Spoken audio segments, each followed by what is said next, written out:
ለስፖርተኞች ተጣማነት ከሳይንሳዊ ስልጠናና ጤና አመጋገብ በተጨማሪ የአሸናፊነት ስነ ልቦና መገንባት ወሳኝ እንደሆነ ባለሙያዎች ይናገራሉ። ለዚህ ደግሞ የስፖርት ስነ ልቦና ስልጠና ማግኘትና ስልጠናውን ተግባር ላይ ማዋል አስፈላጊ ነው። ተጨማሪ አለ።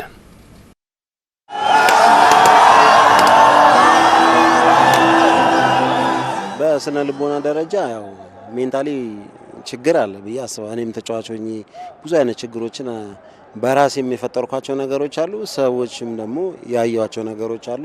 ምናልባት ኳሱ ላይ ተጫዋችም ሆኜ አይቻለሁ፣ በተለያዩ ስራዎችም ሰርቻለሁና ካዩዋቸው ነገሮች ላይ ተንተርሼ ነው የስልጣና ያስፈልጋል ብዬ የጀመርኩት። የስፖርት ስነ ልቦና በዘመናው ዓለም ለድል አድራጊነት የማዕዘን ድንጋይ ተደርጎ በስፋትና በትኩረት ሲሰራበት ይታያል። ይሁን እንጂ በርካታ ዓለም አቀፍ እውቅናን ያተረፉ ስፖርተኞች ያሏት ኢትዮጵያ ስፖርቱ የሚፈልገውን ከማሟላት አኳያ አሁንም ብዙ መስራት ይጠበቅባታል።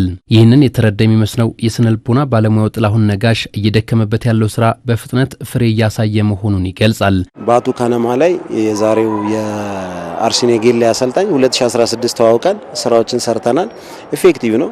አምና እንዲሁም ደግሞ አርሲ ኔጌሌን ይዞ ከፕሪሲዝን ጀምሮ እስከ መጨረሻው ድረስ ታይማቸውን የጠበቁ ስልጠናዎች በመስጠት ክለቡ ፕሪሚየር ሊግ እንዲገባ ከፕሪሲዝን ጀምሮ ሻምፒዮን እንሆናለን ብለን ራሳችንን ማይንዳችን ላይ ሰራ፣ ተጫዋቹ ሰራ።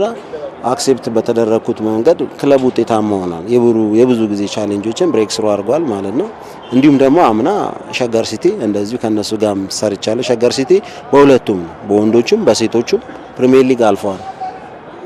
ዘንድሮ ደግሞ ያው አላባ ከነማ እንደዚሁ ደግሞ ሻምፒዮን ሆኗል። ከወጣቱ ባለሙያ ጋር የመስራት እድሉ የገጠማቸው የእግር ኳስ ስፖርት ባለሙያዎች የስፖርት ስነ ልቦና ስልጠናን እየተጠቀሙበት መሆኑን ጠቁሟል። ዘንድሮ ትልቁ የረዳን ብዙም ፐርሰንት ከኔ ዝግጅት በላይም ሳይኮሎጂ ነው። አምናም አሳክቻለሁ። በዚህ በሳይኮሎጂ ከትምህርት ውስጥ አንደኛው እግር ኳስ ከሚፈልጋቸው ነገሮች ፊዚካሊ ሳይኮሎጂካሊ የሚሉት አንደኛው እኛ ኢትዮጵያ ውስጥ ብዙ ጊዜ አንጠቀምም። እኔ በአመት 3 ጊዜ እጠቀማለሁ።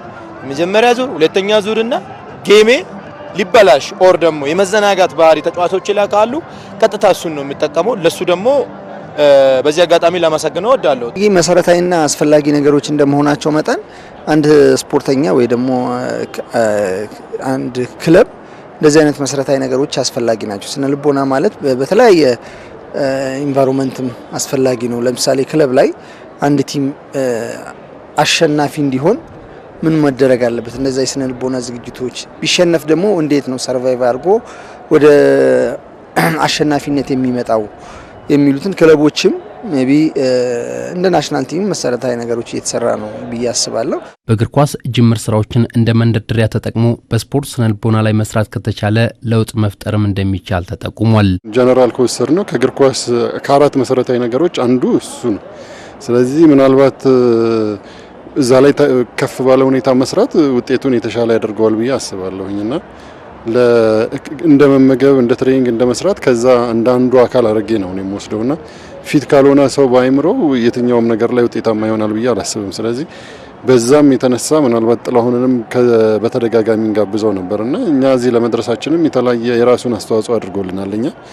ይሄ ነገር በሌሎችም በስፖርቶች ሁሉ ቢለመድ የተሻለ ነገር ይሰጣል ለሀገራችን ብዬ አስባለሁ። የስፖርት ስነ ልቦና ስልጠናን በማስፋት እግር ኳሱን ለማሳደግ በዘርፉ ውስጥ ያሉ ባለሙያዎች ተባባሪ ሊሆኑ እንደሚገባም ተጠቁሟል።